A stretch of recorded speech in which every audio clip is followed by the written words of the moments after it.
আসসালামু আলাইকুম সুপ্রিয় শিক্ষার্থী, আমি আবির চলে এসেছি আমাদের ক্লাসের নেক্সট পার্টটুকু নিয়ে। তোমরা অলরেডি জানো যে আমরা জীবের যে বংশগতি ও বিবর্তন যে অধ্যায়টা আছে এইটার প্রথম যে 3টা পার্ট এটা নিয়ে অলরেডি আমরা আলোচনা করে ফেলেছি এবং আমি তোমাদেরকে কমিটমেন্ট করেছিলাম যে পরবর্তী ক্লাসে আমরা বাকি যে টপিকগুলো রয়েছে ওইগুলো নিয়ে আলোচনা করার চেষ্টা করব। সো আজকে আমাদের যে অধ্যায়ের যে বিষয়বস্তুগুলো রয়েছে এই 3টা টপিক ছাড়া বাকি সবগুলাই কিন্তু আমাদের রয়ে গেছিল। পরবর্তী টপিকগুলো দেখো তো কি ডিএনএ পর্যন্ত আমরা পড়াইছিলাম, তাই না? পরবর্তী টপিকগুলো হচ্ছে ডিএনএ আর আরএনএ। আমাদের রয়েছে যে ডিএনএ অনুলিপন বা ডিএনএ অ্যাপ্লিকেশন, পরবর্তীতে হচ্ছে ডিএনএ টেস্ট এবং আমাদের যে মানুষের যে লিঙ্গ নির্ধারণ যে নীতিটা রয়েছে এই লিঙ্গ নির্ধারণ নীতি এবং কিছু জেনেটিক ডিসঅর্ডার যেটাকে বলে হচ্ছে তোমার সেক্স লিঙ্ক ডিসঅর্ডার। এখানে আছে হচ্ছে তোমার colour blind and thalassaemia. So প্রথমে এই যে আমাদের যে ডিএনএ এবং যে আরএনএগুলো রয়েছে, আরএনএটা রয়েছে, এটা নিয়ে যদি আমরা একটু আলোচনা করার চেষ্টা করি। ডিএনএ আমরা গত ক্লাসে তোমাদেরকে বলেছিলাম যে ডিএনএ যে চিনতে হইলে ডিএনএ প্রধান 3টা বৈশিষ্ট্য থাকতে হবে। একটা 5 কার্বন বিশিষ্ট একটা শর্করা যেটাকে বলে পেন্টোজ সুগার। আমাদের সেকেন্ড বৈশিষ্ট্যটা ছিল হচ্ছে নাইট্রোজেন বেস, যেখানে adenine, thymine, guanine and cytosine ছিল এবং পরবর্তীতে যে ফাইনাল যে বৈশিষ্ট্যটা রয়েছে এটা হচ্ছে একটা ইনঅর্গানিক বা অজৈব ফসফেট।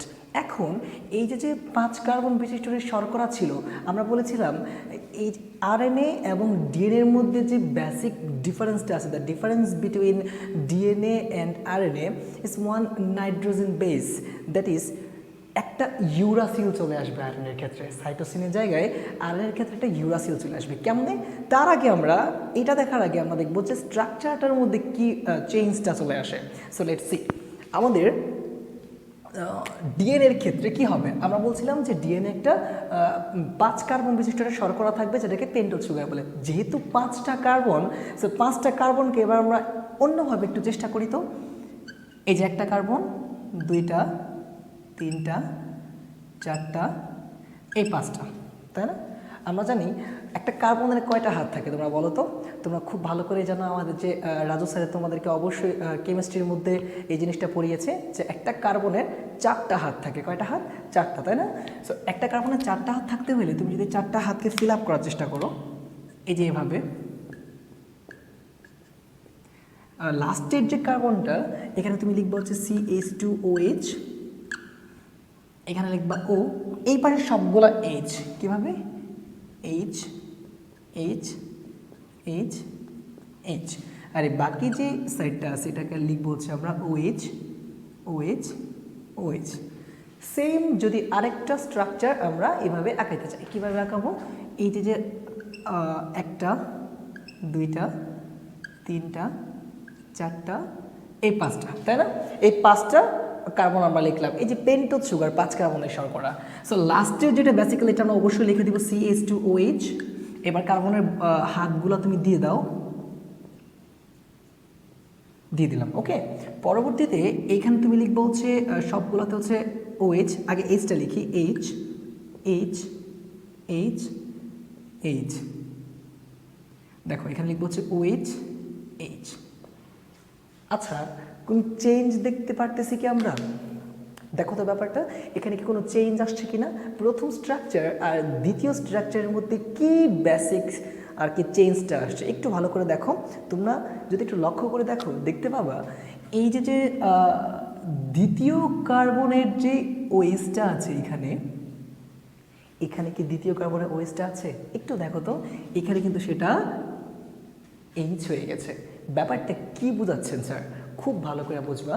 আমরা জানি নিউক্লিক অ্যাসিড 2 প্রকার। কয় প্রকার?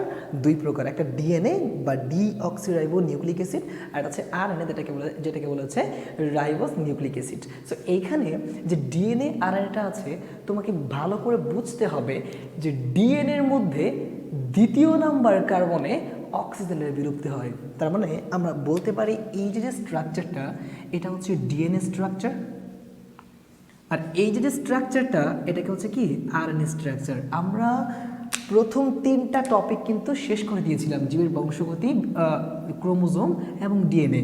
Right now we are discussing about the difference between DNA and RNA. এখন এই যে ডিএনএ আর আরএনএর যে বেসিক পার্থক্যটা বা ডিফারেন্সটা রয়েছে কি দ্বিতীয় নাম্বার কার্বনে এখানে অক্সিজেনটা নাই, এখানে দ্বিতীয় নাম্বার কার্বনে কিন্তু অক্সিজেনটা রয়েছে। তার মানে কি deoxyribo nucleic acid, deoxyribo, D মানে দ্বিতীয় নাম্বার কার্বনে, oxyribo that means without oxy, deoxy without oxy. তার মানে এই যে অক্সিজেনটা ছাড়া মানে উইদাউট অক্সিজেন ছাড়া যে বেসিক যে স্ট্রাকচারটা আর কি ক্রিয়েট হয় বা তৈরি হয় এটাকে বলা হচ্ছে ডিএনএ বা ডিঅক্সিরাইবো নিউক্লিক অ্যাসিড।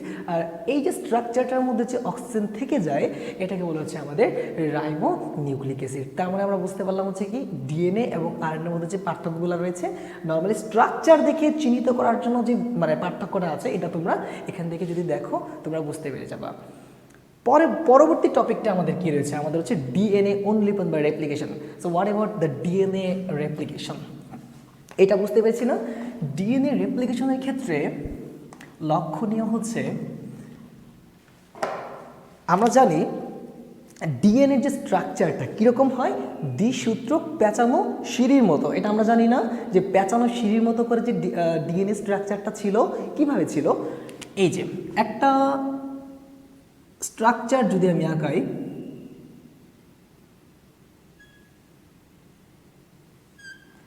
ধরো এটা হচ্ছে ডিএনএ, এটা হচ্ছে ডিএনএ, তাই না? ব্যাপারটা এটুকু আমরা জানি। অনুলিপন বা রেপ্লিকেশনের ক্ষেত্রে কি হয়, এইখান থেকে সূত্রকটা আলাদা হয়ে যায় কিভাবে, এই যে এভাবে। এখান থেকেও সেম কাহিনীটা হয়। হ্যাঁ স্যার জিনিসটা দিয়ে কী বোঝাচ্ছেন? আমরা জানি একটা ডিএনএর মধ্যে যে নাইট্রোজেন বেসগুলো রয়েছে এই নাইট্রোজেন বেসগুলোর মধ্যে যে অ্যাডেনিন, থায়ামিন, গুয়ানিন, সাইটোসিন দ্বিবন্ধন এবং ত্রিবন্ধনে যুক্ত ছিল, এই দ্বিবন্ধন এবং ত্রিবন্ধনগুলো কিন্তু এই স্ট্রাকচারটার মাঝখানে ছিল। কিভাবে? এই যে আমরা বলতে পারি যে পাঁচটা যে বেসগুলো ছিল, এই যে এখানে একটা দুইটা তিনটা চারটা পাঁচটা, এখানেও একটা দুইটা তিনটা চারটা পাঁচটা, একটা দুইটা তিনটা চারটা, এই পাঁচটা কি কি ওই যে adenine, thymine, guanine, cytosine, thymine, adenine, তারপর যে সাইটোসিন, গুয়ানিন, অ্যাগেন আবার অ্যাডেনিন, থায়ামিন, এই যে বৈশিষ্ট্যগুলো রয়েছে এই পর্যন্ত আয়সা যখন একটা নতুন সূত্রকে সৃষ্টি হবে। আচ্ছা ডিএনএ অনুলিপনটা কি, যে তুমি এক কথায় আগে বুঝতে চাও, একটা মাতৃ ডিএনএ। হোয়াট অ্যাবাউট মাতৃ ডিএনএ? এই যে এইটুকু যে ডিএনএটা এটাকে বলে মাতৃ ডিএনএ। একটা মাতৃ ডিএনএ থেকে নতুন অপত্য ডিএনএ সৃষ্টির যে প্রক্রিয়া বা প্রসেসিং এটাকে বলা হচ্ছে ডিএনএ অনুলিপন বা রেপ্লিকেশন। তার মানে কি বুঝতে পারলাম, এই যে মাতৃ ডিএনএ এটা থেকে কি নতুন আরও দুইটা সূত্রক তৈরি হয়েছে না? আমরা জানতাম এই যে অ্যাডেনিন, থায়ামিন, গুয়ানিন, সাইটোসিন এইগুলোর মধ্যে যে বন্ধনগুলো ছিল এগুলো ছিল হচ্ছে হাইড্রোজেন বন্ড। কি হবে এই মাঝখানে এই পর্যন্ত ঠিক এই প্লেসটার মধ্যে আসার পরে যে নাইট্রোজেন বেসগুলো ছিল এগুলো কিন্তু আলাদা হয়ে যাবে। তার মানে তুমি বলো তো এখানে লাস্টেরটা যদি আমি একটু লিখি কিভাবে, এই যে এখানে ছিল অ্যাডেনিন, এখানে ছিল অ্যাডেনিন, অ্যাডেনিনের সাথে ডেফিনেটলি থায়ামিন, তারপর গুয়ানিন, সাইটোসিন, থায়ামিন, অ্যাডেনিন, তারপর হচ্ছে সাইটোসিন, গুয়ানিন, অ্যাডেনিন, থায়ামিন। ওকে, ব্যাপারটা এরকম ছিল না? সো এখান থেকে এই স্ট্রাকচারটা এখানে চলে আসবে, এই স্ট্রাকচারটা এখানে চলে যাবে, মাঝখানে যে বন্ধনগুলো এগুলো টোটালি মানে সেপারেট হয়ে যাবে বা আলাদা হয়ে যাবে। সো এখানে যদি আলাদা হয়ে যায় তাহলে কীরকম দেখতে হবে স্যার? এই যে ধরো এখান থেকে একটা দুইটা তিনটা চারটা পাঁচটা, ঠিক আছে, এখান থেকেও সেম একটা দুইটা তিনটা চারটা এই পাঁচটা, তাই না? সো কীভাবে লিখবো আমরা? এই জিনিসটা তুমি এখানে লিখে দিবা, AGTCA, TCAGA। ওকে, ব্যাপারটা এরকম, তাই না? সো এখানে যখনই সূত্রকটা আলাদা হয়ে যাবে তখন একটা নির্দিষ্ট সময় যাওয়ার পর এখানে নতুন করে আরেকটা সূত্রকে জন্ম হবে। কিভাবে? এখান থেকে নতুন করে আরেকটা সূত্রকে জন্ম হবে। এই অ্যাট দ্য সেম টাইম এখান থেকেও কিন্তু নতুন একটা সূত্রকে জন্ম হবে। মনে রাখবে একটা জিনিস, খুবই খুবই ইম্পর্ট্যান্ট একটা কথা, এই যে নতুন সূত্র সৃষ্টি হওয়ার জন্য যেই মানে যে থিং বা যে উপাদানটা কাজ করে এটাকে বলা হচ্ছে মেসেঞ্জার আরএনএ। কি বললাম, এই যে সূত্র সৃষ্টি হওয়ার জন্য যেই উপাদানটা কাজ করে এটা কি বলে, এটাকে বলা হচ্ছে আমাদের মেসেঞ্জার আরএনএ। তারপরে এই যে জিনিসটা এখন তৈরি হয়ে গেল, সো এখানে যেহেতু এ আছে, অ্যাডেনিন আছে, তো তার সাথে কি তৈরি হবে আমরা জানি, অবশ্যই আমরা জানি অ্যাডেনিনের সাথে থায়ামিন। তাহলে আমরা এখানে লিখে দিতে পারি এই যে অ্যাডেনিন আছে এখানে আবার থায়ামিন, এই যে গুয়ানিন আছে এখানে সাইটোসিন, এখানে থায়ামিন আছে অ্যাডেনিন, সাইটোসিন আছে গুয়ানিন, অ্যাডেনিন আছে থায়ামিন, এবং অ্যাডেনিন আর যে থায়ামিন দ্বিবন্ধন ত্রিবন্ধন দ্বিবন্ধন ত্রিবন্ধন দ্বিবন্ধন। অ্যাট দ্য সেম টাইম তুমি এই যে স্ট্রাকচারটা এখানে কিন্তু সেম প্রসেসিংয়ে কাজ হবে। আমি কি মানে বুঝাইতে পারলাম ব্যাপারটা? তাহলে ডিএনএ রেপ্লিকেশন বা ডিএনএ অনুলিপন প্রসেসটা কি, একটা মাতৃ ডিএনএ, এই মাতৃ ডিএনএ থেকে যে নতুন যে ডিএনএ সৃষ্টির যে প্রক্রিয়া বা অপত্য ডিএনএ সৃষ্টির যে প্রক্রিয়া, এটাকে বলা হচ্ছে ডিএনএ অনুলিপন বা রেপ্লিকেশন। এবং আমরা জানি ডিএনএ অনুলিপন বা রেপ্লিকেশন হইতে হইলে এই মাঝখানে এই যে বন্ধনগুলো ছিল, দ্বিবন্ধন ত্রিবন্ধন, যে নাইট্রোজেন বন্ড বা ব্যাপারটা হচ্ছে কি, এই যে হাইড্রোজেন বন্ড দুর্বল বন্ধনগুলো যে ছিল এইগুলা কিন্তু আলাদা হইতে হবে। মাঝখান থেকে আলাদা না করলে কিন্তু দুই পাশে ছড়াবে না। বুঝাইতে পারলাম ব্যাপারটা? সো এই মাঝখান থেকে যখন আলাদা হয়ে গেল তখনই এই যে নতুন যে একটা ডিএনএ যে সৃষ্টি হইলো, এই অপত্য ডিএনএ সৃষ্টিটাকে আমরা বলতে পারি হচ্ছে ডিএনএ রেপ্লিকেশন বা অনুলিপন। ব্যাপারটাকে একদম সহজ না? তুমি যখনই এই জিনিসটা দেখার পরে একটু বই থেকে অ্যানালাইসিস করবা, একটু নিজে নিজে চিন্তা করবা, দেখবা যে একদমই সহজ হয়ে গেছে। ওকে, আমরা পরের টপিকে মুভ অন করি। দেখো আমাদের কিন্তু তাহলে কি এই যে ডিএনএ অনুলিপন এটাও কিন্তু শেষ। পরবর্তী যে টপিকটা রয়েছে DNA test. Now what about DNA test? একদমই মানে কি বলে, এটা তোমরা সবাই এই জিনিসের সাথে পরিচিত, এবং এটাকে যদি এক ছোট্ট করে আমি বলি, মানে একটা জীব বা একটা মানুষকে বা একটা জীবকে একেবারে মানে নিখুঁতভাবে শনাক্তকরণ করার জন্য, মানে একটা ক্রোমোজোম, একটা মানুষের যে কোষ থাকে, কোষের মধ্যে যে নিউক্লিয়াস থাকে, নিউক্লিয়াসের মধ্যে যে ক্রোমোজোমের ভিতরে যে ডিএনএটা থাকে, এই ডিএনএ আর কি মিলানোর জন্য, যে নতুন নিখুঁতভাবে চিহ্নিত করার জন্য বা শনাক্ত করার জন্য যেই পদ্ধতি অবলম্বন করা হয় এটাকে বলা হচ্ছে আমাদের ডিএনএ টেস্ট। এই ডিএনএ টেস্টের কিন্তু একটা লং প্রসেস রয়েছে। এটা ইন্টারমিডিয়েটের পড়া, আমি তোমাদেরকে ওইখানে পড়াবো, বাট 9-10 বা এসএসসি লেভেলের জন্য যতটুকু দরকার DNA test, what ever DNA test, একটা মানুষ বা একটা জীবকে এক নিখুঁতভাবে শনাক্ত করার জন্য যে পদ্ধতি অবলম্বন করা হয়, যে প্রসেসটা অনুসরণ বা অনুকরণ করা হয়, এটাকে বলা হচ্ছে আমাদের ডিএনএ টেস্ট। নাও মোস্ট ইম্পর্ট্যান্ট একটা টপিক, আমি হয়তো লিখতে ভুলে গেছি, এখানে জিন থাকবে। হ্যাঁ, এখানে জিন থাকবে, ঠিক আছে, জিনটা থাকবে। আমি এই টপিকটা লেখার সময় হয়তো বা এটা মিস করে ফেলেছি। জিন জিনিসটা কি তোমরা জানো? তোমাদের বইয়ের মধ্যে জিন নিয়ে কিন্তু একটা টপিক রয়েছে, এবং এই জিনটা খুবই ইম্পর্ট্যান্ট একটা টপিক। কেন বলতেছি কথাটা?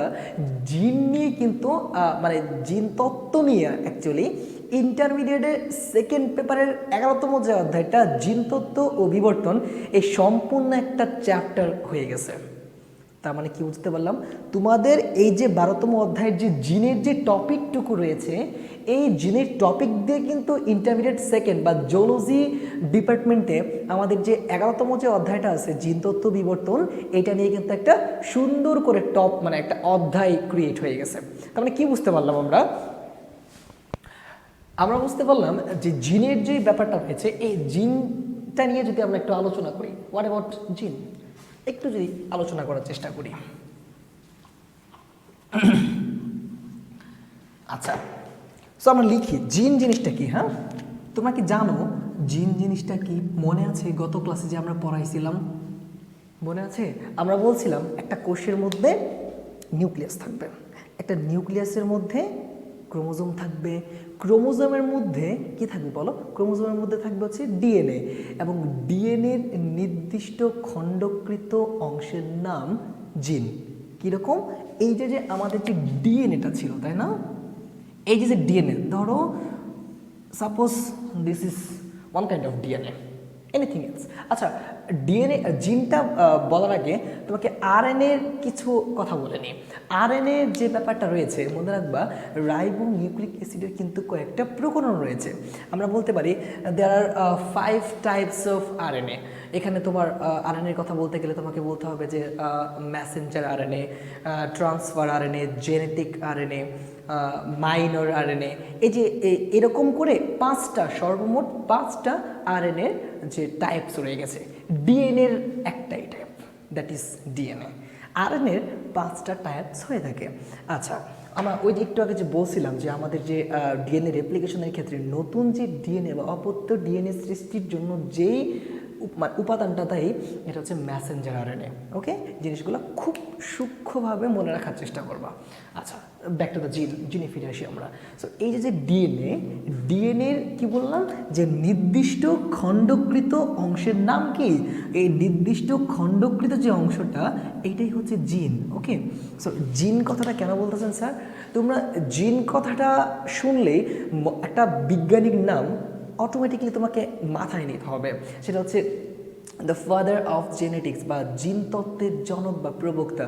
আমরা জানি জিনতত্ত্বের যে জনক উনি হচ্ছে বিজ্ঞানী গ্রেগর জোহান মেন্ডেল। আমরা কি বলতে পারি, জিনতত্ত্বের যে জনক এখানে বিজ্ঞানী গ্রেগর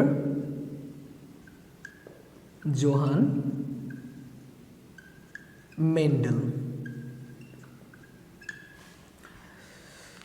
বিজ্ঞানী গ্রেগর জোহান মেন্ডেল, এটার পিছনে কিন্তু একটা স্যাড স্টোরি আছে। কি স্টোরিটা স্যার? মনে রাখবা, বিজ্ঞানী গ্রেগর জোহান মেন্ডেল তিনি একটা মটরশুঁটি গাছ নিয়ে এক্সপেরিমেন্ট করছিল বা গবেষণা করছিল। একটা বিস্তর গবেষণা, অনেক অনেক অনেক অনেক বেশি গবেষণা করছিল। সো উনি আর কি যে কি এক্সপেরিমেন্টটা করছিল, ফর এক্সাম্পলস, খুব ভালো করে মনে রাখবা, ফর এক্সাম্পল সাপোজ আমরা কি বলতে পারি, উনি কি নিছিল, উনি মটরশুঁটি যেহেতু গাছ দিয়েছিল, আমরা বলতে পারি উনি 20টা লম্বা মটরশুঁটি গাছ দিয়েছিল। ওকে, এবং 20টা খাটো মটরশুঁটি গাছ দিয়েছিল, লং স্মল। হ্যাঁ, 20টা লম্বা মটরশুঁটি গাছ, 20টা খাটো মটরশুঁটি গাছ। ওকে, সো এখানে তার পরবর্তীতে সে যখন এটা কৃত্রিম পরাগায়ন করলো, আমরা জানি পরাগায়ন কোনটা, এই যে মানে পরাগরেণুগুলা যখন আর কি গর্ভাশয়ে পতিত হয়, তখন এই যে মানে পতিত হওয়ার যে প্রক্রিয়াটা, এই যে নিয়ে যাওয়ার যে প্রক্রিয়াটা পরাগরেণুটা, এটাকে পরাগায়ন বলে। এবং আমরা জানি পরাগায়নের মাধ্যম হচ্ছে ভ্রমরা, প্রজাপতি, পানি, মাটি, বাতাস, এটসেট্রা এটসেট্রা, তাই না? এখন কৃত্রিম পরাগায়ন জিনিসটাকে নিজে হাতে কালেক্ট করে বা নিজে পরাগরেণুগুলা কালেক্ট করে গর্ভমুণ্ডে স্থানান্তরিত করার যে প্রক্রিয়া, এটাকে বলে কৃত্রিম পরাগায়ন।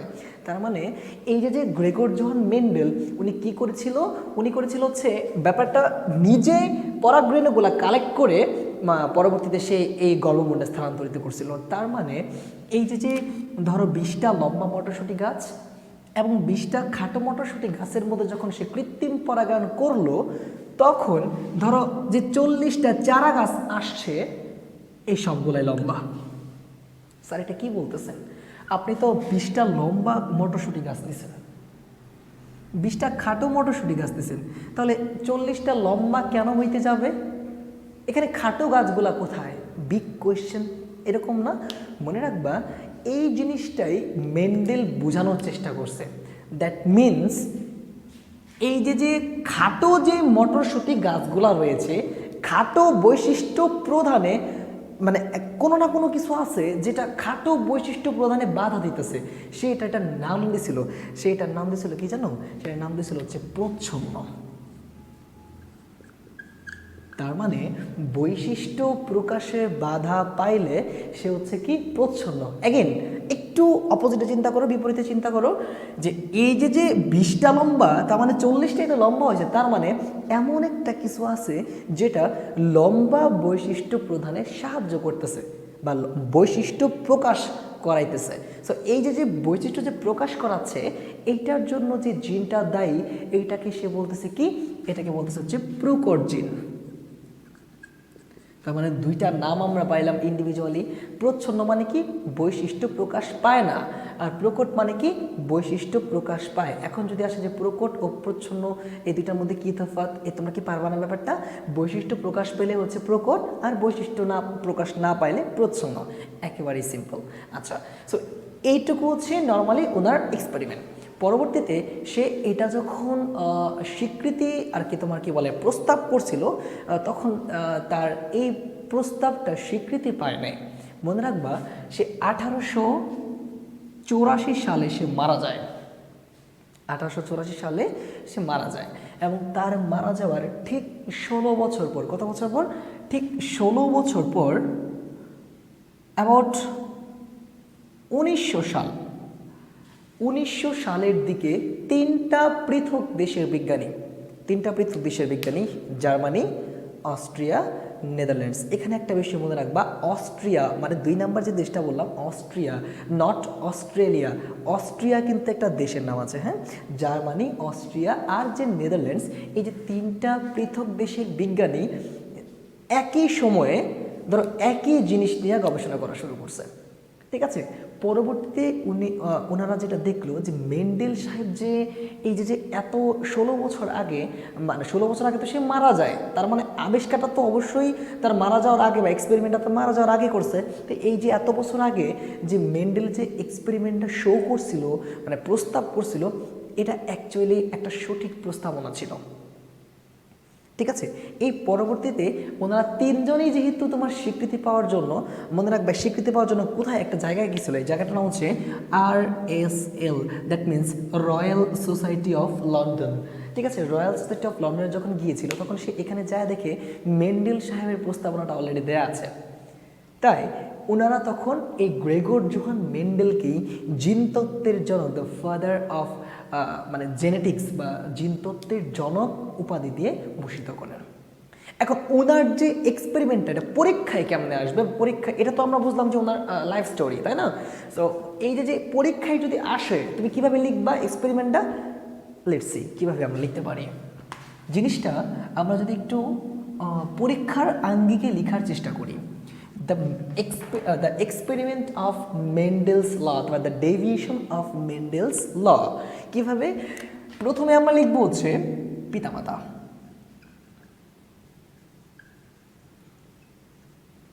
P1 স্যার P1 দিয়ে কি বলছেন? ফার্স্ট প্যারেন্টাল জেনারেশন বা প্রথম পিতামাতা। তো এখানে পিতামাতার ক্ষেত্রে তোমার একটা বিষয় লক্ষণীয় যে পিতামাতার ক্ষেত্রে দুইটা চিহ্ন তোমাকে বুঝতে হবে, এই যে একটা চিহ্ন আর এই যে আরেকটা চিহ্ন। তার মানে এই যে চিহ্নটা, এই চিহ্নটাকে বলা হচ্ছে মেইলের চিহ্ন বা ছেলের যে পুরুষের যে চিহ্নটা, এটাকে বলে এই যে এই চিহ্নটা, এবং এটা হচ্ছে ফিমেলের চিহ্ন। ওকে, ব্যাপারটা এরকম। পিতামাতার পরবর্তীতে তোমাকে যেটা লিখতে হবে এটা হচ্ছে ফিনোটাইপ। এটা কি লিখবো আমরা লিখবো ফিনোটাইপ। স্যার ফিনোটাইপ দিয়ে কি বোঝাচ্ছেন? মনে রাখবা ফিনোটাইপ মানে হচ্ছে বাহ্যিক বৈশিষ্ট্য। ফিনোটাইপ মানে কি? বাহ্যিক বৈশিষ্ট্য। বাহ্যিক বৈশিষ্ট্য জিনিসটা কি? মানে সে কি দেখতে লম্বা, খাটো, তারপরে মোটা, চিকন, এই টাইপের বাহ্যিক, মানে বেসিক্যালি বাইরের আঙ্গিক এসে দেখতে কীরকম। মেন্ডেল কি যেন বৈশিষ্ট্য নিছিল? লম্বা নিছিল এবং খাটো নিছিল। আমরা ধরতে পারি মেন্ডেলের যে বৈশিষ্ট্যগুলো ছিল, মানে বৃক্ষের যে মটরশুঁটি গাছের, এটা ছিল হচ্ছে লম্বা, আরেকটা কি ছিল? খাটো। ফিনোটাইপের পরে যেটা কি লিখতে হবে এটা হচ্ছে জিনোটাইপ। কি লিখতে হবে? জিনোটাইপ। ওকে, জিনোটাইপ। জিনোটাইপ জিনিস দিয়ে স্যার কি বোঝাচ্ছেন? জিনোটাইপ মানে হচ্ছে জিনগত বৈশিষ্ট্য। তার মানে কি? জিনগত বৈশিষ্ট্যটা কীভাবে লিখবো? মনে রাখবে তোমার ইংরেজি বর্ণমালার যে কোনো তুমি অক্ষর কালেক্ট করতে পারো, এটার কোনো বাধ্যবাধকতা নাই। তবে আমরা যে কোনো একটাতে সিলেক্ট করে দেখাই দিই, তুমি ইচ্ছা মতো করতে পারো। আমরা ফর এক্সাম্পল বিবি দিয়ে দিলাম। আমি তোমাদেরকে ক্লাসের মধ্যেও কিন্তু নর্মালি বিবি দিয়ে করাইছি, তাই না?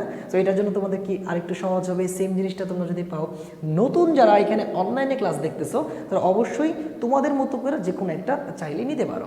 ওকে, আমরা বিবি দিয়ে দিলাম, দুইটা capital B sir, capital B, এবং এটাকে নিলাম হচ্ছে স্মল বি। স্যার হয় এখানে ক্যাপিটাল বি আর স্মল বিটা কেন লিখলেন?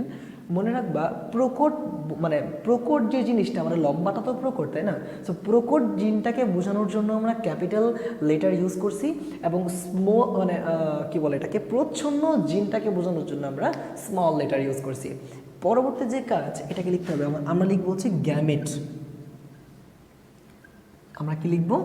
আমরা লিখবো হচ্ছে gamete. What about gamete sir? বোঝাই তোমাকে বুঝতে হবে এই যে গ্যামেটটার কোনো এক্সট্রা কাজ নাই, শুধুমাত্র এই জিনিসটাকে গোল করে দিবা। এই যে গোল করে দিলাম, আমরা গোল করে দিলাম, গোল করে দিলাম। ওকে, ব্যাপারটা কীরকম? একদমই আমরা গোল করে দিলাম। এখন যে কাজটা, এই কাজটা একটু কঠিন। এখন যে কাজটা করতে হবে এটা হচ্ছে Punnett square. So what about Punnett square? কীভাবে পিউনেট স্কোয়ার আঁকাইতে হয় মনে রাখবা। এই যে আনুপাতিক আকারে আমি তোমাকে যদি বুঝাই দিই, তোমাকে মনে রাখতে হবে 1 3 1 4, পরে বলতে হবে 2 3 2 4।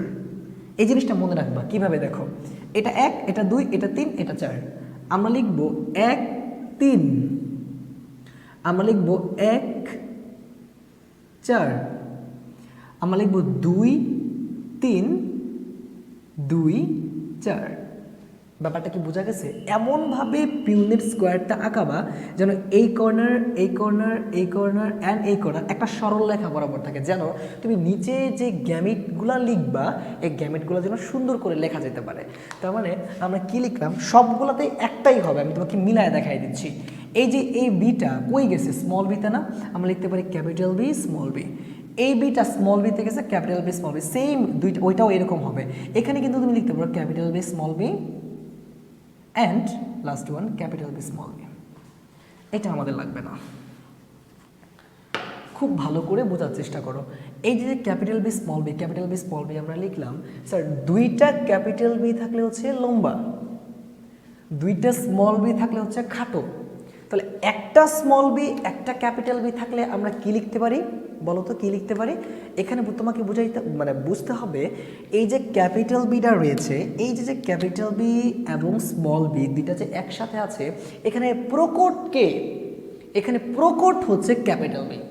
এই যে যেহেতু লম্বা বলছিল, লম্বাটা প্রকট ছিল আর খাটোটা প্রচ্ছন্ন ছিল, তাই না?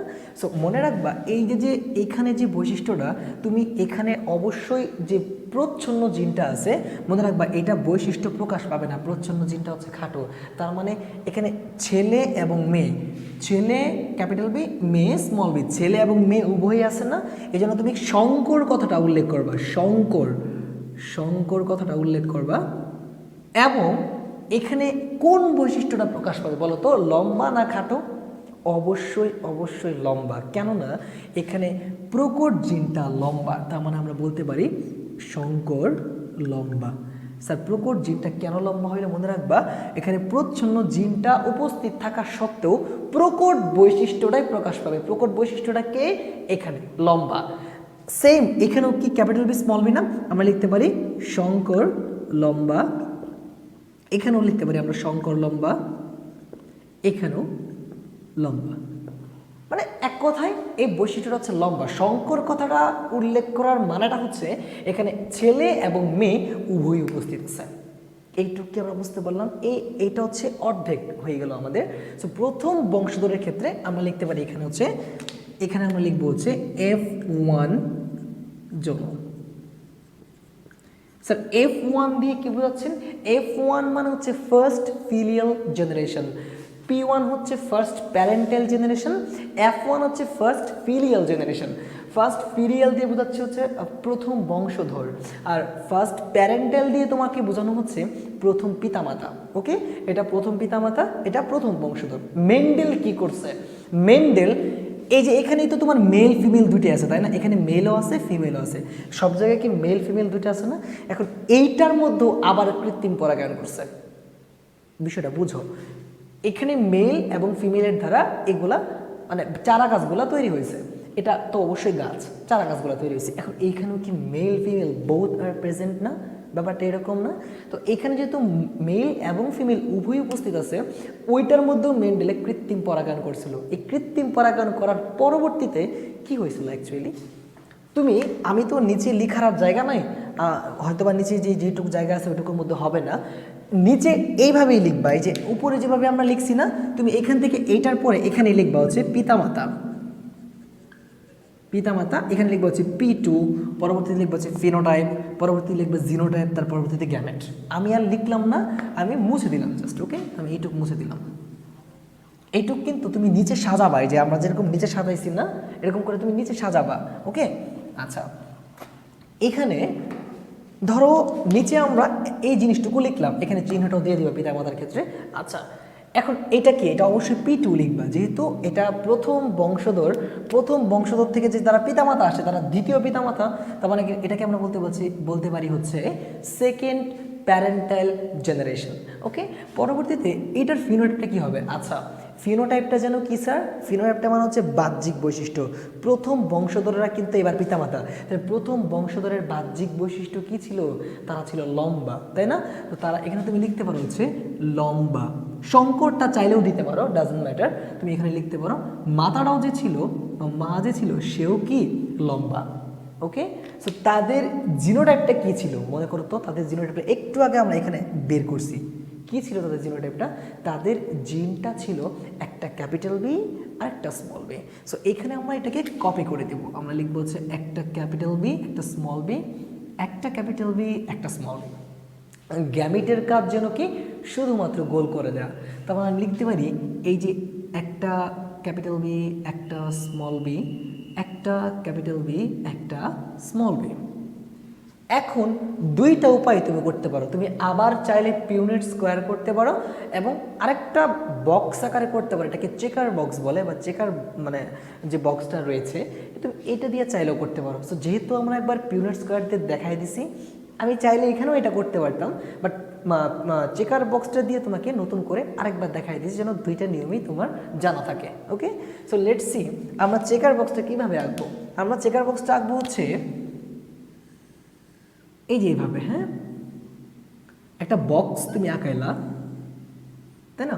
এখান থেকে তিনটা আর কি কলাম বানাবা, একটা দুইটা তিনটা সারি বানাবা, একটা দুইটা তিনটা, যদি একটু বাঁকা হয়েছে। এখন এভাবে একটা টান দিবা জাস্ট এইটুকুর জন্য। এখন যে কাজটা তোমাকে করতে হবে, তুমি এখানে একটা মেলের চিহ্ন দিয়ে দিবা, এখানে একটা ফিমেলের চিহ্ন দিয়ে দিবা, ওকে। তার মানে আমরা বুঝাইতে পারলাম যে এই যে সারিটা রয়েছে বা যে রোটা রয়েছে এটা হচ্ছে মেলের, আর এই যে কলামটা রয়েছে এটা হচ্ছে ফিমেলের। এখন মেলের যে কলামটা রয়েছে তুমি মেলের গ্যামেটগুলো লিখে দাও। মেলের গ্যামেট একটা কি, একটা ক্যাপিটাল বি একটা স্মল বি, তুমি লিখে দাও একটা ক্যাপিটাল বি একটা স্মল বি। ফিমেলের গ্যামেটগুলো ফিমেলের বক্সে লিখে দাও, এখানেও অ্যাট দ্য সেম জিনিসটাই রয়েছে, একটা ক্যাপিটাল বি একটা স্মল বি। এখন বাচ্চাদের গুণ বুঝি আমরা, বাচ্চাদের গুণ কেমনে করতে হয়? বাচ্চাদের গুণ মানে কি, এই একটা দিয়া এই দুইটাকে গুণ, এই একটা দিয়া এই দুইটাকে গুণ। কিভাবে? একটু উপরের দিকে লেখার চেষ্টা করবা যেন নিচে বৈশিষ্ট্যগুলোর নাম লেখা যায়। কিভাবে? একটা ক্যাপিটাল বি একটা ক্যাপিটাল বি, আমরা লিখতে পারি একটা ক্যাপিটাল বি একটা ক্যাপিটাল বি, একটা ক্যাপিটাল বি একটা স্মল বি, একটা ক্যাপিটাল বি একটা স্মল বি, এটার কাজ শেষ। এখন এটা লিখি। এখন তুমি কিন্তু চাইলেই স্মল বি ক্যাপিটাল বি লিখতে পারো, স্মল বি ক্যাপিটাল বি।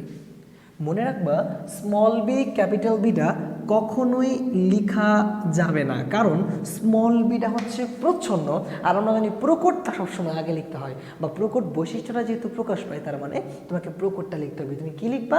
তুমি লিখবা হচ্ছে একটা capital B then small B, আমরা লিখবো হচ্ছে একটা ক্যাপিটাল বি একটা স্মল বি, অ্যান্ড লাস্ট যে রয়েছে একটা স্মল বি একটা স্মল বি, আমরা লিখতে পারি small B small B. First parental জেনারেশনে ফিরে যাও। আমার তো এখানে দেখানো পসিবল না, বলো তো দুইটা ক্যাপিটাল বি থাকলে বৈশিষ্ট্য কীরকম হইতো? একটু প্রথম দিকে দেখো, তুমি যদি লিখে থাকো খাতার মধ্যে অথবা ভিডিওটা একটু টেনে দেখো কি ছিল। এই দুইটা ক্যাপিটাল বি থাকলে বৈশিষ্ট্যটা হইতো লম্বা। বৈশিষ্ট্যটা কি হইতো? বৈশিষ্ট্যটা হইতো হচ্ছে অবশ্যই বৈশিষ্ট্যটা হবে লম্বা। দুইটা স্মল বি থাকলে বৈশিষ্ট্য কি হইতো? দুইটা স্মল বি থাকলে বৈশিষ্ট্য হইতো খাটো। একটা স্মল বি একটা ক্যাপিটাল বি থাকলে যেন কি হইতো? ওই যে আমরা লিখে দিচ্ছি একটা ক্যাপিটাল বি একটা স্মল বি থাকলে লম্বা। সো এখানে তুমি চাইলে শঙ্কর লম্বাটাও লিখতে পারো, শঙ্কর লম্বা। সংকরটা কেন, একটা ক্যাপিটাল বি স্মল মানে male and female both are present, এই জন্য শঙ্করটা লিখলাম। তুমি এখানে লিখতে পারো যে শঙ্কর লম্বা, অথবা তুমি চাইলে শুধু লম্বাও লিখতে পারো, কোনো সমস্যা হবে না। ওকে, আমি দুইভাবেই তোমাকে লিখে দেখাই দিলাম। এখন এইটাকে তুমি কি লিখবা, এইটাকে লিখবা হচ্ছে F2 generation, that means second filial generation. আচ্ছা, সো এখানে এই যে মানে জিনিসটা আমরা এক্সপেরিমেন্টটা করলাম, এখানে এত কিছু করার উদ্দেশ্যটা কি? মেন্ডেলের উদ্দেশ্য ছিল এই যে প্রথম যে সে কৃত্রিম পরাগায়ন করছিল, এই যে খাটো বৈশিষ্ট্যটাকে সে পাইতেছিল না, 20টা লম্বা 20টা খাটো 40টা লম্বা, হোয়াট অ্যাবাউট খাটো গাছগুলা, ওরা কই গেছে? সো খাটো বৈশিষ্ট্যটা কখন আসে এটা দেখার জন্য সে আবার এই কৃত্রিম পরাগায়ন করার মাধ্যমে সে দেখতে পাইল কি খাটো গাছগুলোও আসে, কিন্তু কম পরিমাণে। কেন? কারণ তার জিনটা ছিল হচ্ছে প্রচ্ছন্ন। তো আমরা কি বলতে পারি, এখানে যে জিনিসটা আছে এটা একদম লম্বা, এখানে প্রচ্ছন্ন প্রকট দুইটা আছে, কিন্তু প্রকট বৈশিষ্ট্যটা প্রকাশ পাবে, তার মানে এটাও লম্বা এইটাও লম্বা, এবং এই যে লাস্টে যে জিনিসটা আছে এটা কিন্তু খাটো। তার মানে যদি আমরা একটু চিন্তা করি, আমাদের যে যদি একটা অনুপাত বা রেশিও বিবেচনা করি, তাহলে আমাদের লিখতে পারবো হচ্ছে আমাদের ফিনোটাইপিক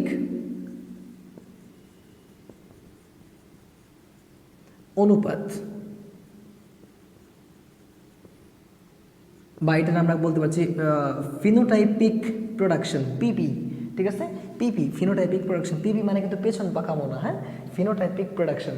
ওকে, পিপি জিনিসটা দিয়ে কী বোঝাচ্ছি আমরা বলতে পারি 3টা লম্বা না, আমরা বলতে পারি 3 অনুপাত খাটো কটা একটা, আমরা বলতে পারি 3 অনুপাত 1। তার মানে তোমাকে বুঝতে হবে the deviation of Mendel's law stands for 75% উদ্ভিদ ছিল লম্বা অ্যান্ড 25% উদ্ভিদ ছিল কি খাটো। এই যে 3 অনুপাত 1, আমরা কি বুঝাইতে পারলাম ব্যাপারটা? তুমি জাস্ট মানে কি করতে হবে, যদি কখনো মেন্ডেলের এক্সপেরিমেন্ট চায়, ওই যে পিতামাতা যে লিখছিলাম আমরা P1 থেকে শুরু করে ফিনোটাইপিক অনুপাত পর্যন্ত লিখে দিবা। যদি 3 নম্বরে আসে 3 আউট অফ 3, যদি 4 নম্বরের জন্য আসে 4 আউট অফ 4 পেয়ে যাবা ইনশাল্লাহ। যদি স্যারে তোমাকে সুন্দর করে প্রপারলি খাতাটা পড়ে নাম্বার দেয়, অবশ্যই তোমাকে ফুল মার্কস দিতে হবে। বুঝতে পারলাম ব্যাপারটা? তাহলে জিন যে আমাদের লং একটা টপিক, এই জিনটা চলে গেল। আর ডিএনএ টেস্টটা তোমাকে বুঝাইছে, এটা নিখুঁতভাবে একটা যাচাই করার জন্য যে পদ্ধতি বা প্রসেসিংটা, এটাকে বলা হচ্ছে আমাদের জিন। হোয়াট অ্যাবাউট মানুষের লিঙ্গ নির্ধারণ? ওকে, জিনিসটা কি এটা একটু যদি দেখতে চাই। জিনটা আমরা সবাই বুঝতে পারছি না, এটা কিন্তু খুব ইম্পর্টেন্ট। মানে তোমাদের এই অধ্যায়ের মধ্যে ডিএনএ এবং জিন আর হচ্ছে তোমার মানে জেনেটিক ডিসঅর্ডার, এইগুলো থেকে কিন্তু প্রচুর পরিমাণে কোয়েশ্চেন আসে। সো এই যে হাইলাইটেড যে টপিকগুলো, এই জিনিসগুলো খুব ভালো করে মনোযোগ দিয়ে বোঝার চেষ্টা করবো। ওকে, আমরা পরবর্তী চলে যাচ্ছি হচ্ছে মানুষের লিঙ্গ নির্ধারণ নীতি। আচ্ছা, সো মানুষের লিঙ্গ নির্ধারণ নীতি বুঝতে হলে তোমাকে চিন্তা করতে হবে যে আমাদের শরীরে বা আমাদের হিউম্যান বডিতে যেন কত ধরনের ক্রোমোজোম ছিল। আমাদের 46টা বা 23 পেয়ার্স অফ ক্রোমোজোম ছিল, তাই না? এটুকু না, 23 জোড়া ক্রোমোজোমের মধ্যে 22 জোড়া ছিল অটোজোম, যেটা আমাদের দেহ গঠনে সাহায্য করতো। এক জোড়া হচ্ছে সেক্স ক্রোমোজোম, যেটা আমাদের লিঙ্গ নির্ধারণের জন্য দায়ী, মানে লিঙ্গ নির্ধারণ করতো। ওকে, সো আমরা বলতে পারি এই যে ক্রোমোজোমগুলা কীভাবে লিখবো আমরা, ধরো এটা কিন্তু জিন নয়, আমরা পড়তেছি হচ্ছে মানুষের লিঙ্গ নির্ধারণ। ওকে, সো এখানে একটা মেল চিহ্ন আর একটা ফিমেল চিহ্ন দিলাম, ব্যাপারটা এরকম। এখন আচ্ছা, একটা মেল বা পিতার যে ক্রোমোজোমটা আছে, তোমরা কি জানো এই যে পিতার যে একজোড়া সেক্স ক্রোমোজোম আছে, মাতার যে একজোড়া সেক্স ক্রোমোজোম আছে, এটা কীরকম আকৃতির, মানে কীরকম আকৃতি বা কী দিয়ে প্রকাশ করা হয়? মনে রাখবা, পিতার যে জেনেটিক্যালি যে সেক্স ক্রোমোজোম থাকে, এক্ষেত্রে ওনার সেক্স ক্রোমোজোমটা থাকবে হচ্ছে XY এবং মাতারটা থাকবে হচ্ছে XX। এইটুকু তোমাকে মুখস্থ করতে হবে তুমি যদি না জানো, আর যারা জানো অলরেডি ফাইন। ওকে, এখন XX আর XY এই দুইটা যখন তুমি গ্যামিট আকারে সাজাবা, ধরো এই যে এটাকে আমি গ্যামিট আকারে সাজাই কিভাবে, এই যে গ্যামিটের কাজ কি গোল করে দেওয়া, মনে আছে না, একটু আগে তো করাইলাম। এই যে ওয়াই, এই যে এক্স, এই যে এক্স, এইটুকু যখন তুমি লিখবা, এখন আবার সেই পিউনেট স্কোয়ারটা করে ফেলো। কিভাবে যেন করতাম আমরা, 1 3 1 4 2 3 2 4, একদমই সহজ, ব্যাপারটা এরকম না? এখন তুমি এটা মিল করো তো, দেখো তো কি হয়। দেখো 1 3, একের সাথে 3 মিলাও, একে হচ্ছে এক্স, 3 হচ্ছে এক্স, আমরা লিখবো হচ্ছে এক্স এক্স। 1 4, একে হচ্ছে এক্স, 4 হচ্ছে এক্স, আমরা লিখবো এক্স এক্স। এটার মধ্যে 2 আসো, একে হচ্ছে এক্স, না দুঃখিত, 2 হচ্ছে ওয়াই, আর মানে 3 হচ্ছে এক্স। এখন ওয়াই এক্স কিন্তু তুমি চাইলে লিখতে পারো, কিন্তু ব্যাপারটা এরকম না। যেই মানে অ্যালফাবেটটা আগে, মানে যেই লেটারটা আগে হবে, এই লেটারটা আগে লিখতে হবে। তার মানে এক্স কি ওয়াই এর আগে না, তুমি লিখতে পারো এটা হচ্ছে এক্স ওয়াই, এবং 2 4, তার মানে কি এইটাও এক্স ওয়াই। আচ্ছা, এখন খুব ভালো করে বলো তো, এখানে যে 4টা মানে বৈশিষ্ট্য আমরা দেখতে পাচ্ছি, এখানে মেল কোনটা আর ফিমেল কোনটা, এখানে অবশ্যই আমরা বুঝতে পারতেছি এটা হচ্ছে মেয়ে, এইটা হচ্ছে মেয়ে, এইটা ছেলে, এইটাও ছেলে। একটু ভালো করে দেখো, এখানে ছেলে যে হয়েছে তুমি বুঝছো কেমনে? তুমি বুঝতে পারছো এখানে যে ওয়াই মানে ক্রোমোজোমটা আছে, এখানে যে ওয়াই ক্রোমোজোমটা আছে, এটার জন্য কিন্তু ছেলে জিনিসটা তুমি বুঝতে পারতেছো। এখন দেখো তো, এই ওয়াই ক্রোমোজোমটা অ্যাকচুয়ালি কার? অ্যাকচুয়ালি কি এই ওয়াই ক্রোমোজোমটা বাবার না? তার মানে বলতে পারি এই যে যে ছেলে হয়েছে বা মেয়ে হইতেছে, এই ছেলে বা মেয়ে হওয়ার জন্য যেই জিনটা আর কি বিশেষভাবে দায়ী, এটা হচ্ছে বাবার জিন। তার মানে আমরা কখনোই কিন্তু বলতে পারবো না যে ছেলে বা মেয়ে বা সন্তান কি হবে লিঙ্গ নির্ধারণের জন্য, ছেলে হবে না মেয়ে হবে, এটার জন্য কখনোই আমরা মাকে দায়ী করতে পারবো না, কারণ মার তো ওয়াই ক্রোমোজোমটাই নাই। আমি কি বুঝাইতে পারলাম? প্রাচীনকাল থেকে এখন পর্যন্ত বিভিন্ন গ্রামে বা বিভিন্ন মানে একটু নিম্ন মধ্যবিত্ত এলাকা যেগুলো রয়েছে, এগুলোর মধ্যে দেখি এখনও এই যে যে জিনিসটা, এটা এখনও প্রচলিত, যে যদি মেয়ে হয় বা যদি ছেলে না হয় তখন মাকে দোষারোপ করা হয়। ব্যাপারটা কিন্তু একেবারেই রং। মনে রাখবা, ছেলে হবে না মেয়ে হবে এটার জন্য শুধুমাত্র দায়ী বাবা, এখানে মায়ের কোনো দোষ নেই, মাকে তুমি কখনো কোনোভাবে দোষারোপ করতে পারবে না। সো এই যে যে জিনিসটা, এটা ছিল একটা মানুষের লিঙ্গ নির্ধারণ, কিভাবে একটা মানুষের ছেলে বা মেয়ে এটা নির্ধারণ করা যায়, ঠিক আছে। পরবর্তীতে কিছু ডিসঅর্ডার বা কিছু রোগ দেয়া আছে, মানে genetic disorder, that means sex linked disorder, মানে লিঙ্গ নির্ধারণের জন্য যে ক্রোমোজোমগুলো কাজ করে, এই ক্রোমোজোমের কিছু যদি ডিজিজ হয় বা যদি কিছু ডিসঅর্ডার দেখা যায়, মানে তখন একটা মানুষের কীরকম পরিবর্তন দেখা যায়, এই জিনিসটা নিয়ে যদি আমরা আলোচনা করতে চাই, তাহলে এসএসসি লেভেলে আরও আছে। এই যে বর্ণান্ধতা, থ্যালাসেমিয়া, আমাদের মাসকুলার ডিস্ট্রফি আছে, তোমরা জানো যে ইন্টারমিডিয়েট সেকেন্ড পেপারে এই সেম 11তম অধ্যায়ে আরেকটা ডিসঅর্ডার, এটাকে বলা হচ্ছে তোমার মাসকুলার ডিস্ট্রফি। এখন এসএসসি লেভেলে শুধুমাত্র বর্ণান্ধতা আর থ্যালাসেমিয়া নিয়ে কথা বলা হয়েছে। সো বর্ণান্ধতা জিনিসটা কি, বা তোমার মনে করো কালার ব্লাইন্ড যে জিনিসটা, এই জিনিসটা কি? মনে রাখবো একটা মজার জিনিস, বর্ণান্ধতার ক্ষেত্রে যে বর্ণান্ধ হয় সে 2টা কালার দেখতে পারে না। খুব সুন্দর করে কাকতালীয়ভাবে আমাদের ন্যাশনাল ফ্ল্যাগের কথা মনে পড়ে যায়। আমাদের ন্যাশনাল ফ্ল্যাগের রং যেন কি, কেউ কি জানো? ডেফিনেটলি সবাই জানো। ন্যাশনাল ফ্ল্যাগের যে কালারটা, এটা হচ্ছে রেড অ্যান্ড গ্রিন। মনে রাখবা, বর্ণান্ধতা যার মধ্যে আর কি রয়েছে, সে লাল এবং সবুজ এই 2টা কালার সে দেখবে না। তাহলে স্যার লাল সবুজ কালার দেখবে না, কি দেখবে? এই লাল সবুজ কালারকে সে ছাই কালার, অ্যাশ কালার দেখবে, অথবা হালকা লাল দেখবে, হালকা সবুজ দেখবে। প্রপার যে রেডটা, সে এই প্রপার রেডটা দেখবে না। বুঝাইতে পারলাম কেন এই জিনিসটা হবে? আমাদের চোখের মধ্যে 2টা কোষ আছে, বলো তো 2টা কোষের নাম কি? একটা রড কোষ, একটা কোণ কোষ। এই যে আমাদের যে কোণ কোষটা রয়েছে, এই কোণ কোষটা যখন মনে করো তোমার কার্যক্ষমতা বন্ধ হয়ে যায়, তখন কিন্তু তোমার কালারের মধ্যে মানে প্রতিবিম্ব সৃষ্টি হওয়াতে বাধা পড়ে। আর তখনই কিন্তু একটা মানুষ আর কি তোমার কালারের মধ্যে পিক করতে তার খুব প্রবলেম হয়ে যায় যে এটা কী কালার। সেটা যদি শুধুমাত্র লাল এবং সবুজ কালারের জন্য হয়ে থাকে তো এটাকে বলবো হচ্ছে আমরা কালার ব্লাইন্ডস অথবা বর্ণান্ধতা। কীভাবে পিক করবো আমরা বা ম্যাথমেটিক্যালি আসলে কীভাবে সলভ করবো, লেটস সি। আমরা বলতেছি বর্ণান্ধতা, হ্যাঁ।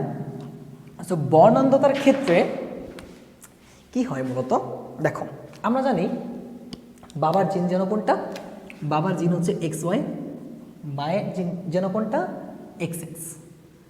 আচ্ছা, কিছু বৈশিষ্ট্য লিখতেছি, দেখো যদি কখনো এরকম হয় এক্স ওয়াই তার মধ্যে সি চলে আসছে, সি মানে হচ্ছে কালার ব্লাইন্ডস, এর প্রথম অক্ষর সি। মনে রাখবা এই যে সি তার মানে সে হচ্ছে বর্ণান্ধ, এক্স ওয়াই মানে কি ছেলে, তার মানে এটাকে আমরা বলতে পারি হচ্ছে বর্ণান্ধ ছেলে। ওকে, এখন তুমি যদি লিখো এক্স ওয়াই, এখানে এক্স সি লিখলাম, সরি আমরা লিখলাম হচ্ছে তোমার এক্স প্লাস ওয়াই, প্লাস দিয়া তুমি মনে রাখবা এটা মানে স্বাভাবিক। পজিটিভ বলতে কিন্তু যে করোনা পজিটিভ না, এখানে কিন্তু কোনো রোগ নাই বা বর্ণান্ধতা পজিটিভ না, প্লাস দিয়ে তোমাকে বোঝানো হচ্ছে নট করোনা পজিটিভ। যাই হোক, জাস্ট ফান। ব্যাপারটা হচ্ছে কি, এই যে প্লাসটা লেখা হইলো, প্লাস দিয়ে তোমাকে বোঝানো হয়েছে হচ্ছে সে একদমই স্বাভাবিক। তার মানে আমরা এখানে বলতে পারি হচ্ছে স্বাভাবিক ছেলে। ওকে, স্বাভাবিক ছেলে, ব্যাপারটা বুঝতে পারছো, স্বাভাবিক ছেলে। এর পরবর্তীতে এখন তো মেয়ের জিনটা তুমি যদি পিক করো এক্স এক্স, মেয়ের জিনটার ক্ষেত্রে যদি কখনো এরকম হয় X C X plus, sir এটা কী লিখলেন আপনি, সিও লিখে দিলেন আবার প্লাসও লিখে দিলেন, মানটা তো বুঝতেছি না। মনে রাখবা সি মানে হচ্ছে বর্ণান্ধ, প্লাস মানে আবার স্বাভাবিক। তার মানে কি, এটা কথাটা মানে এটার যে অর্থটা দাঁড়ায় এটা হচ্ছে বর্ণান্ধ বাহক। এটার মানে কি, বর্ণান্ধ বাহক। এক্স এক্স যেহেতু এটার মানে হচ্ছে মেয়ে। স্যার বর্ণান্ধ বাহক মানে কি, বর্ণান্ধ বাহক মানে হচ্ছে সে নিজে সুস্থ কিন্তু তার মধ্যে বর্ণান্ধ জিনটা রয়ে গেছে। তার মানে পরবর্তী প্রজন্ম বা নেক্সট জেনারেশনের ক্ষেত্রে বর্ণান্ধ হওয়ার মানে বর্ণান্ধ বাচ্চা মানে যে বেবিগুলো আসবে এই বেবিগুলা বর্ণান্ধ হওয়ার সুযোগ রয়েছে। তার মানে কি, বর্ণান্ধ বাহক জিনিসটা কি বোঝাচ্ছি, বর্ণান্ধ বাহক মানে হচ্ছে সে নিজে সুস্থ কিন্তু তার মধ্যে ওই জেনেটিক্যালি ডিসঅর্ডারের যে জিনটা রয়েছে বা মানে বর্ণান্ধতা যে জিনটা তার মধ্যে রয়ে গেছে, পরবর্তী প্রজন্মের ক্ষেত্রে বর্ণান্ধতা হওয়ার সুযোগ থাকবে। এবং আমি যদি লিখি হচ্ছে এক্স এক্স প্লাস, তার মানে এই জিনিসটার মানে কি, এই জিনিসটার মানে হচ্ছে স্বাভাবিক মেয়ে, প্লাস দিয়ে বোঝাচ্ছিলাম স্বাভাবিক, যেহেতু এক্স এক্স তার মানে মেয়ে, তার মানে আমরা বলতে পারছি কি স্বাভাবিক মেয়ে। মনে রাখবা দুইটা জিনিস, কয়টা জিনিস, দুইটা জিনিস, মেয়েরা কখনো ডিরেক্টলি বর্ণান্ধ হয় না, তার মানে এই জিনটা কখনোই পসিবল না। X C X that means বর্ণান্ধ মেয়ে, এই জিনটা কখনোই পসিবল না। ওকে, আরেকটা জিনিস মনে রাখবা, এক্স মানে ছেলেরা কখনো বাহক হয় না, ছেলেরা ডিরেক্টলি বর্ণান্ধ হয়। ঠিক আছে, তার মানে কি ছেলেরা কেন বাহক হয় না স্যার, ক্লাসের মধ্যে একটা জিনিস বুঝাইছিলাম তোমাদেরকে, বলছিলাম তার একটু বড় হতে হলে বলবো ব্যাপারটা। ছেলেরা কেন বর্ণান্ধ হয় না বলো তো তুমি, দুঃখিত, ছেলেরা কেন বাহক হয় না বলো তো, কারণ ছেলেরা প্রেগনেন্সিতে যাওয়ার ছেলেদের কোনো সুযোগ নাই। ওকে, মানে ছেলেরা চাইলে তো প্রেগনেন্ট হইতে পারবে না, তার মানে কি, মানে বাহক মানে কি যে প্রেগনেন্ট হবে মানে মেয়েটা, তার মানে কি সে সুস্থ থাকবে কিন্তু পরবর্তী জেনারেশনে তার মানে যে বেবিটা হবে এটা তোমার বর্ণান্ধ হওয়ার সুযোগ থাকবে, বাট ছেলেদের ক্ষেত্রে তো এটা পসিবল না, তাই না? তো আমরা বলতে পারি ছেলেটা কখনোই বাহক হবে না, তার মানে এই জিনটা অসম্ভব, এটা টোটালি ইম্পসিবল। আমি কি বুঝাইতে পারলাম? আমি কি জানি না নিচে দেখা যেতেছে কিনা, আমি আরেকটু যদি উপরে লিখে দিই, এই যে এটা এক্স এক্স সি এটা ইম্পসিবল, আমরা বলতে পারি এক্স সি এক্স প্লাস এটাও ইম্পসিবল। ওকে, বুঝতে পারলাম ব্যাপারটা। এখন যদি কখনো একটা প্রশ্ন আসে, তুমি প্রশ্নটা সলভ করবে কীভাবে, আচ্ছা, এটা মুছে দিই। একটা প্রশ্ন, ধরো একটা তোমার উদ্দীপক দেওয়া থাকলো, বললো উদ্দীপকের মধ্যে বললো হচ্ছে তোমার বর্ণান্ধ মা অসুস্থ বাবা, বর্ণান্ধ মা আর অসুস্থ বাবা। কিভাবে?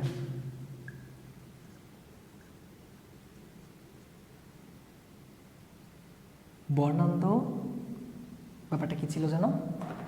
দুঃখিত, এটা বাহক মা হবে, মানে বর্ণান্ধ বাহক মা। ডাকটা দেখে নিলাম, বর্ণান্ধ বাহক মা এবং অসুস্থ বাবা।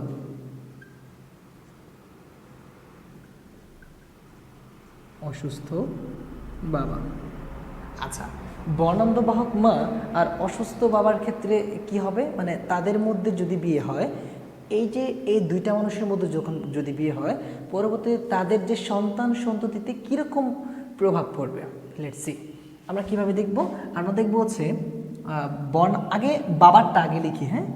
আর যদি বাবারটা তুমি লিখতে পারো, তুমি সাজাবা কীভাবে? তুমি সাজাবা ওই যে যখন আমাদের মানে আমরা জিন করছিলাম, তখন জিনের মধ্যে যেন কীভাবে সাজাইছিলাম, প্রথমে পিতামাতা দিয়েছিলাম, তারপর ফিনোটাইপ, তারপর genotype. At the same time আমরা এখানেও সেম প্রসেসে কাজ করব। কিভাবে? পিতামাতা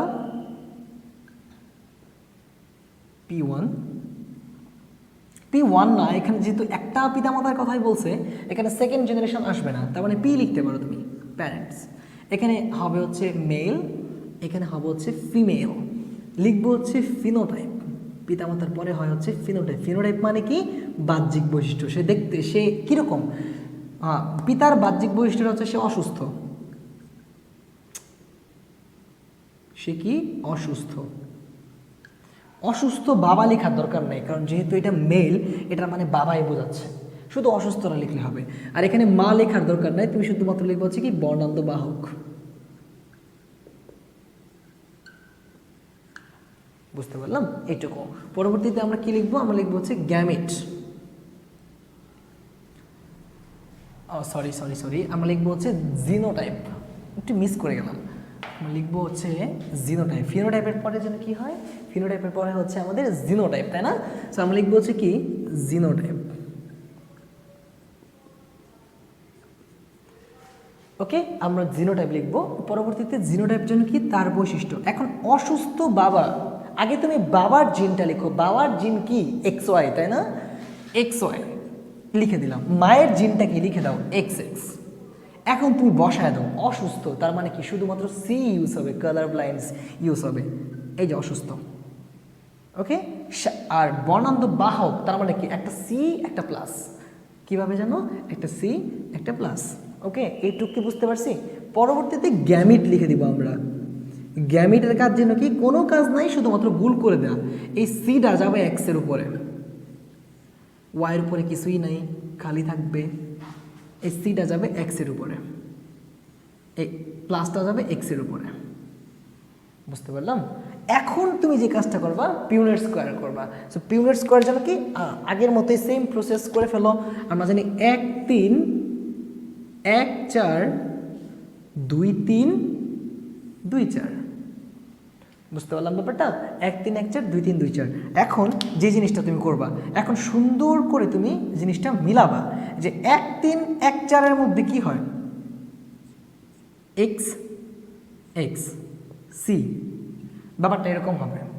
পরবর্তীতে এক্স সি এক্স প্লাস, ব্যাপারটা এরকম হবে। পরবর্তীতে তুমি লিখো হচ্ছে X C Y X plus Y. কীভাবে হইল স্যার? মিলাও তো। X C X C X C X plus X C Y X plus Y. ব্যাপারটা বুঝতে পারলাম? সো এখানে এক্স সি দিয়ে কি বোঝাচ্ছেন স্যার? মনে রাখবা এক্স সি এই জিনিসটা হচ্ছে টোটালি বর্ণান্ধ। তার মানে কি? একটা মেয়ে, এটা কি হবে? এটা বর্ণান্ধ মেয়ে হবে, ব্যাপারটা এরকম হবে। আর পরবর্তীতে যে জিনিসটা, এটা হচ্ছে কি? X C X plus. আচ্ছা, এক্স সি এক্স প্লাস দিয়ে কি হবে? বর্ণান্ধ বাহক। ওকে, পরবর্তীতে এই যে এক্স সি ওয়াই, এটা হবে বর্ণান্ধ আর এক্স প্লাস ওয়াই এটা হবে স্বাভাবিক। ব্যাপারটা বুঝতে পারলাম? সো এই যে ম্যাথমেটিক্যাল টার্মটা, এটা ম্যাথমেটিক্যাল টার্মটা তোমাকে যখন তুমি সলভ করবা, তুমি জাস্ট এই যে ডাকের মধ্যে তোমাকে যা চাইবে ওই অনুসারে তুমি ম্যাথটা সলভ করে দিবা। এখন মনে করো এখানে অসুস্থ বাবা, এখানে যদি মনে করো তোমার স্বাভাবিক বাবা থাকতো, ধরো এই জায়গার মধ্যে স্বাভাবিক বাবা আছে, ঠিক আছে, এক্স প্লাস আছে, তো তখন তুমি কি করতে? ধরো এখানে স্বাভাবিক কথাটা উল্লেখ আছে, ঠিক আছে, স্বাভাবিক, তার মানে কি এখানে একটা প্লাস, এখানে একটা প্লাস, এখানে একটা প্লাস,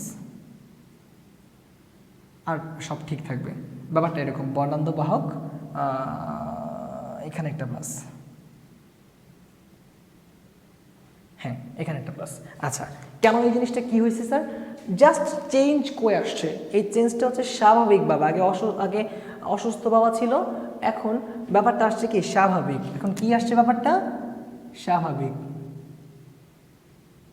মনে রাখবা স্বাভাবিক বাবার ক্ষেত্রে যে জিনটা আর কি হয় এটা হচ্ছে এক্স প্লাস ওয়াই। তখন এক্স প্লাস ওয়াই তুমি জাস্ট এক্স প্লাসের জায়গায় এখানে লিখে দিবা 1 3 1 4, সব ঠিক আছে। এই দেখো এক্স প্লাস এক্স সি, তুমি সিটা আগে লিখবা, যেহেতু কালার ব্লাইন্ডস এখানে সিটা লিখে দিবা আগে, পরবর্তীতে লিখবা প্লাসটা। ব্যাপারটা এরকম হবে, হ্যাঁ একই কাহিনী, মানে একটাই কাহিনী, শুধু সিটা আগে হবে এক্স সি এক্স প্লাস, পরে এক্স প্লাস এক্স প্লাস, এর পরবর্তী দেখো X C Y X plus Y. তার মানে আমরা বলতে পারি এটা হচ্ছে বর্ণান্ধ বাহক মেয়ে,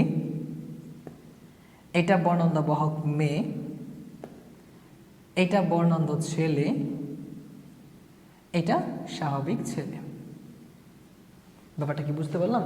তো এখন দেখো যদি কখনো একটা স্বাভাবিক বাবা এবং একটা বর্ণান্ধ বাহক মা এই দুইজনের বিয়ে হয়, তখন তার যে সন্তানগুলো হবে ওই সন্তানগুলোর মধ্যে বর্ণান্ধ হওয়ার কিন্তু সুযোগ আছে, বর্ণান্ধ বাহক হওয়ার সুযোগ আছে এবং স্বাভাবিক হওয়ার সুযোগ আছে। ডিপেন্ড করবে কোন জিনটা প্রকট। আমি কি বুঝাইতে পারলাম? কারণ বাবার জিনটা যদি প্রকট হয় তাহলে বেবিটা স্বাভাবিক হওয়ার সম্ভাবনা সব থেকে বেশি। যদি মায়ের জিনটা প্রকট হয় এখানে মেয়ে বর্ণান্ধ বাহক হওয়ার সুযোগ বেশি এবং ছেলেটা বর্ণান্ধ হওয়ার সুযোগ বেশি। এইটুকু হচ্ছে আমাদের কালার ব্লাইন্ডস বা বর্ণান্ধতার মধ্যে বর্ণান্ধতা নিয়ে যত ধরনের ডিসকাশন। আচ্ছা, পরবর্তীতে thalassaemia. So what about thalassaemia? Thalassaemia জিনিসটা কি যদি আমি এটা একটু মুছি। মনে রাখবা থ্যালাসেমিয়াও সেম জিনিসটা, যেটা একটা সেক্স লিঙ্কড ডিসঅর্ডার বা লিঙ্গ নির্ধারণ যে জেনেটিক ডিসঅর্ডারগুলো রয়েছে ওই সেম একটা ডিসঅর্ডার। মানে কি জিনের যে মিউটেশনগুলো হয়, মানে মিউটেশন হচ্ছে পরিবর্তন, জিনগুলো স্বাভাবিক থেকে পরিবর্তন হয়ে যাওয়ার পরে যে জিনিসটা লক্ষ্য করা যায় এটা হচ্ছে থ্যালাসেমিয়া। মনে করো থ্যালাসেমিয়া শুধু না, এখানে আছে হচ্ছে বর্ণান্ধতা, এখানে মাসকুলার ডিস্ট্রফি, আরও সবগুলো আছে। সো স্পেসিফিকভাবে থ্যালাসেমিয়া জিনিসটা কি? বেসিক্যালি থ্যালাসেমিয়াটা হচ্ছে যদি কখনো লোহিত রক্তকণিকা বা আরবিসি জনিত কারণে যদি জিনের মিউটেশনটা ঘটে। জিনের মিউটেশনটা কখন ঘটে? ধরো এই যে থ্যালাসেমিয়াটা আছে, থ্যালাসেমিয়াটা আবার দুই প্রকারের হয়, একটা হচ্ছে থ্যালাসেমিয়া মেজর আর একটা কি থ্যালাসেমিয়া মাইনর। আমরা বলতেছি থ্যালাসেমিয়া মেজর। থ্যালাসেমিয়া মেজর মানে হচ্ছে যদি বাবা এবং মা উভয়ই আক্রান্ত হয় থ্যালাসেমিয়ার মাধ্যমে, তখন হয় থ্যালাসেমিয়া মেজর। তার মানে কি বাবা মা উভয়ই আক্রান্ত। ওকে, আরেকটা হচ্ছে thalassaemia minor. That means thalassaemia minor, এখানে কি বাবা অথবা মা যে কোনো একজন আক্রান্ত থাকে। বুঝাইতে পারলাম ব্যাপারটা? আরেকটা যে জিনিসটা রয়েছে, মনে করো একটা হচ্ছে আলফা থ্যালাসেমিয়া, একটা হচ্ছে বিটা থ্যালাসেমিয়া। আলফা থ্যালাসেমিয়া এবং বিটা থ্যালাসেমিয়া বা alpha globulin and beta globulin জিনিসটা কি? আলফা গ্লোবিউলিন আমরা বলতে পারি আলফা থ্যালাসেমিয়া। হ্যাঁ,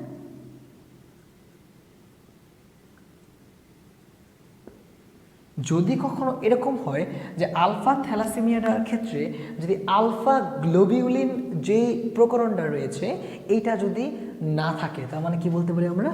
আলফা গ্লোবিউলিন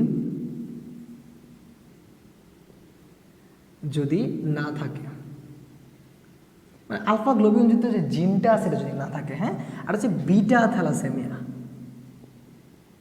এইটাও same, beta globulin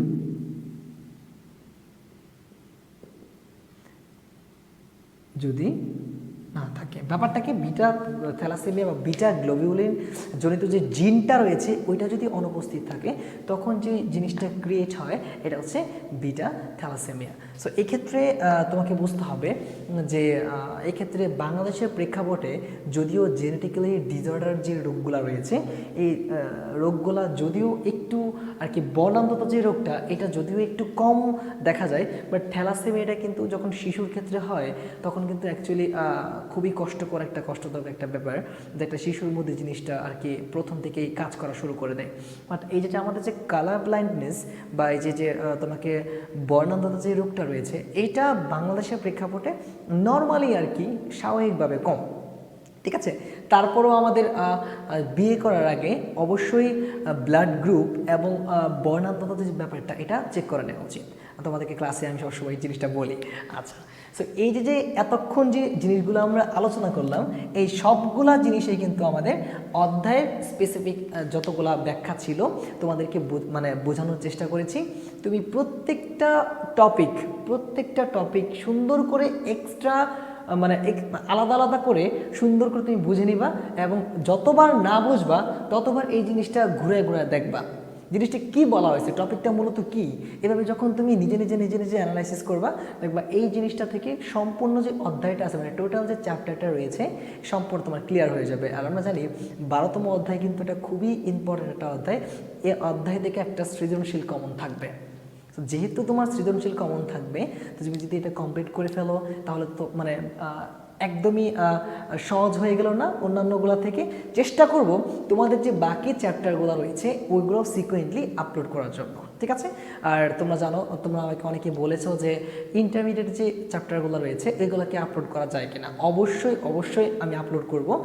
already plan নিয়ে নিছি যে ইন্টারমিডিয়েটে অবশ্যই ফার্স্ট পেপার এবং সেকেন্ড পেপার দুইটাই আপলোড করব। আর যেহেতু আমি কোচিংয়ে ক্লাস নিই প্লাস সারাদিন তোমার মনে করো যে কোনো না কোনো হয়তোবা টাইমে ক্লাস থাকতে পারে, সবসময় হয়তো বা থাকে না, তো এই জন্য দিনের বেলাতে ভিডিও করা মানে বানানোটা পসিবল হয়ে ওঠে না। তো প্রত্যেক দিন একটু করে ট্রাই করি এবং তোমাদেরকে দেওয়ার চেষ্টা করি। সো এই ধারাবাহিকতায় চেষ্টা করব অবশ্যই ইন্টারমিডিয়েটের ভিডিওগুলো আপলোড করার জন্য। আর এসএসসিতে যে ভিডিওগুলো রয়েছে এগুলো আপলোড করব। এই যে টপিক ওয়াইজ যে জিনিসগুলো রয়েছে এগুলো সুন্দর করে তোমরা গুছায় নিও। নেক্সট অধ্যায়ের ভিডিওটা ইনশাল্লাহ করব। সেই পর্যন্ত সবাই ভালো থাকো, সবার কাছে দোয়া চাই, খুব মনোযোগ দিয়ে পড়াশোনা করো। Best of luck. আসসালামু আলাইকুম।